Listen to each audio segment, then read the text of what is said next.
ఓం శ్రీ సాయిరామ్. నీవు చక్కగా యోచించు. ఇప్పుడు నీ దేహమున ఉష్ణం ఎంత ఉండును? 98 డిగ్రీలు ఉంది. ఏ కారణం వచ్చే ఈ దేహమును ఎంత ఉష్ణము గలదు? దీనికి కోట్లకు అధికమైన ఉష్ణమును సూర్యుడు అనుభవించుకొని ఉండటం వలన కదా.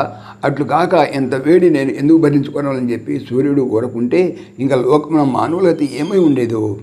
అట్లని ఈ బ్రహ్మాండమైన విశ్వకర్మను నేను చేయనవసరం లేదని నేను వరకుండిన ఇక ఈ విశ్వము ఏమై ఉండేదో.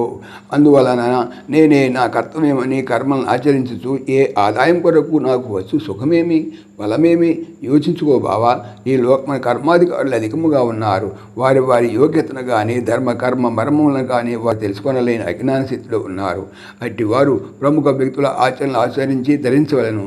అందులకై జ్ఞాని అయిన వారు కూడాను తాము ఆచరించి అజ్ఞానులకు బుద్ధి భ్రమించకుండాన్నట్లు వారికి నీ మార్గదర్శనం కావాలను. కనుక ఎట్టి వారైనను కర్మను తూచా తప్ప